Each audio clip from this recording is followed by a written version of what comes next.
Ngayon, bago tayo bumalik sa ating talakayan, atin munang basahin ang ating mga layunin.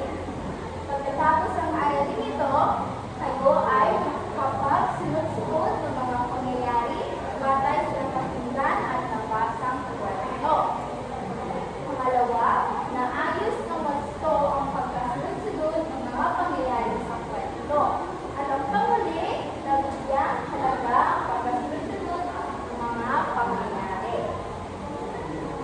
Sa tingin niyo, class, ano ang ating talakayan ngayong araw? Yes, Annie? Pagsunod-sunod ng mga pangyayari. Tama, ikaw, Amelia, sa ating klase ngayong araw. Ang ating talakayan ngayong araw ay pagkakasunod-sunod ng mga pangyayari sa kwento. Ano nga ba ito? Pagsunod-sunod ng pangyayari ay ang pag-ayos sa mga nangyari sa kwento mula una hanggang sa huli. Halimbawa na lamang nito. Ating sagutan, ating nalaman ito. Tingin nyo, alin dito ang unang nangyayari sa kwento? Very good. Ito ang unang nangyayari. Pangalawa, alin dito sunod na nangyayari? Ito, very good. At ang pangatlo, anong sunod na nangyayari? Very good. Ito. At ang pang-apat na nangyayari, alin dito?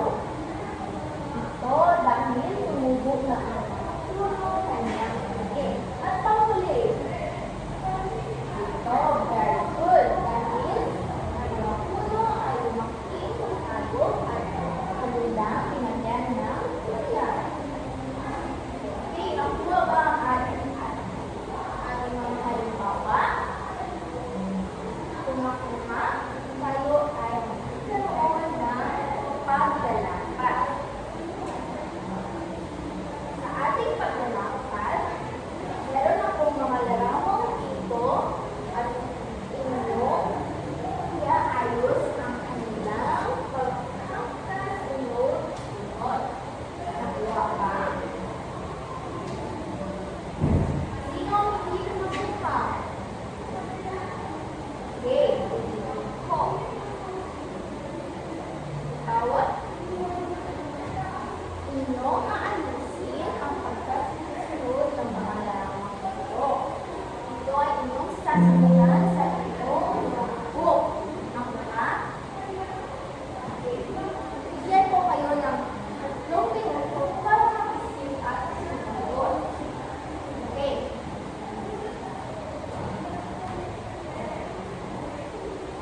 Okay, very good. Tapos na ba ang lahat? Kung tapos na,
ganito ang mga tamang sagot. Okay? I-check ang ano. Score. Okay, pakibalik ang mga aklat. Okay, pakibalik